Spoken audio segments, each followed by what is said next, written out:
Eesti on 20 jooksul Euroopa Liidu liikmena tõusnud väikesest tundmatust riigist maailmariigi tasemele. Oleme Euroopa Silicon Valley. Välisministeeriumi asekantsleri sõnul on suur mõju sellele olnud just Euroopa Liiduga ühinemisel. 90ndate algul keskel meid väga ei teatud. Paljud ei olnud siin üldsegi käinud või nad olid kuskilt lugenud või midagi võib-olla kuulnud. Euroopa Liidu sekretariaadi direktori sõnul on Eesti ühinemine kaasa toonud nii palju edusamme, et enamusi neist me isegi ei mäleta. On selleks vaba reisimine, poliitika kujundamine või hoopis ühtse siseturu loomine. Näiteks eelmisel aastal toimus 75% Eesti kogu ekspordist Euroopa turul ehk 13 miljardi euro suurusjärgus.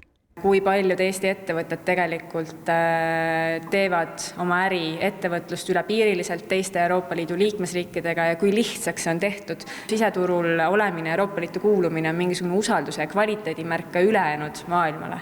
Et meiega tahetakse seda koostööd ja ettevõtlust teha. Euroopa Liidu tulevikuvisioon näeb ette veelgi enam julgeoleku teemadele tähelepanu pööramise. Peale Ukraina sõja algust on eestlaste toetus Euroopa Liitu tõusnud 84%-ni. Küllike Sillaste sõnul on selle üks peamistest põhjustest just Euroopa Liidu sisene kaitseküsimuste tõstatamine. Euroopa Liit hakkab rohkem tegelema sellega, mis toimub Euroopas, Euroopa rahu säilitamisega Euroopas ja Euroopa stabiilsusega. Mis see ka tähendab, et tegelema, et kas me varsti oodata, et tuleb Euroopa Liidule oma kaitsevägi ja kaitsevägi igas riigis või mis see tähendab?